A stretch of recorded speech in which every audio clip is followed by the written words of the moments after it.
আসসালামু আলাইকুম। কেমন আছেন সবাই? আলহামদুলিল্লাহ আমি ভালো আছি। কুকিং স্টুডিও বাই মিম চ্যানেলে আপনাদের সবাইকে ওয়েলকাম। আজকে যে রেসিপিটা শেয়ার করব সেটা হচ্ছে নদীর হরিণা চিংড়ি দিয়ে ডাঁটা শাক রান্না। দেখতে পাচ্ছেন নিশ্চয়ই এতক্ষণে আমার শাকের কালারটা কিন্তু সবুজই আছে, খুব বেশি একটা চেঞ্জ হয়নি। এটা টিপস সহ আজকে রেসিপিটা দিব। ফার্স্টে একটা কড়াইয়ে আমি পরিমাণ মতো তেল দিয়েছি, তবে হ্যাঁ, শাকে কিন্তু একটু তেল বেশি হলে প্রবলেম নেই, তাতে ভিটামিনটা ভালো থাকে। এরপর আমি হাফ কাপেরও একটু কম পেঁয়াজ কুচি দিয়েছি।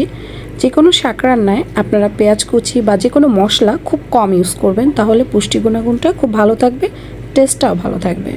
সো তারপর আমি পেঁয়াজটা একটু পিঙ্কিশ কালার হয়ে আসলেই হাফ চা চামচ রসুন বাটা, স্বাদ মতো লবণ, হাফ চা চামচ হলুদের গুঁড়ো আর হাফ চা চামচের থেকেও একটু কম মরিচের গুঁড়ো দিয়েছি। দিয়ে সামান্য একটু পানি দিয়ে আমি জাস্ট মশলাটাকে কষিয়ে নেব। মশলাটা যখন মোটামুটি কষিয়ে আসবে ঠিক তখনই আমি 3-4টা কাঁচামরিচ জাস্ট মাঝখানে একটু ভেঙে দিয়েছি। দিয়ে আবারও জাস্ট কিছুটা সময় একটু কষিয়ে নিয়েছি। যখন হালকা করে আরেকটু কষানো হয়ে গিয়েছে ঠিক তখনই আমি যে চিংড়ি মাছটার কথা বলেছিলাম সেটা কেটে ধুয়ে পরিষ্কার করে নিয়েছি। আর চিংড়ি মাছটার নামটা আমি এজন্যই নিয়েছি কারণ আমি ছোটোবেলা থেকে আমার কাছে হরিণা চিংড়ি দিয়ে, মানে এই চিংড়িটা দিয়ে শাক রান্না খুবই মজা হয়। আমার মেজো খালামণি আমাকে খাওয়াতো। এই চিংড়ি মাছটা আমার কাছে খুবই মজা লাগে, বিশেষ করে শাকের সাথে। তাই আমি এই চিংড়িটার কথা আপনাদেরকে বললাম। যদি পারেন এই চিংড়িটা দিয়ে যে কোনো শাক রান্না করে খাবেন, সত্যিই অনেক মজা লাগে।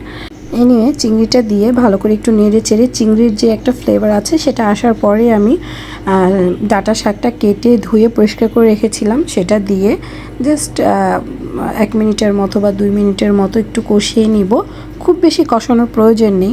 আর শাক কিন্তু খুব বেশি একটা মানে জাল করারও প্রয়োজন হয় না, খুব বেশি মশলারও প্রয়োজন হয় না।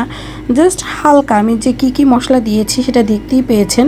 খুবই সিম্পল মশলা দিয়ে যদি শাক রান্না করেন, শাকের পুষ্টি গুণাগুণটাও ভালো থাকে, খেতেও মাশাল্লাহ মজা হয়। তারপর শাকটা দিয়ে একটু নেড়ে চেড়ে হালকা করে একটু কষিয়ে নিয়েছি। নিয়ে আমি জাস্ট 2 কাপের মতো পানি দিয়েছি। এটা যেহেতু ছোট ছোট ডাঁটা শাক তাই খুব বেশি পানির প্রয়োজন হয়নি, 2 কাপই এনাফ। তো এটা দিয়ে আমি জাস্ট এখন ঢেকে দিব। এই জন্য খুব বেশি ঢাকা যাবে না, জাস্ট আমি 1 মিনিট 2 মিনিটের জন্য ঢেকে দিব, যে ডাঁটাগুলো আছে সেগুলো জাস্ট একটু সিদ্ধ হওয়ার জন্য।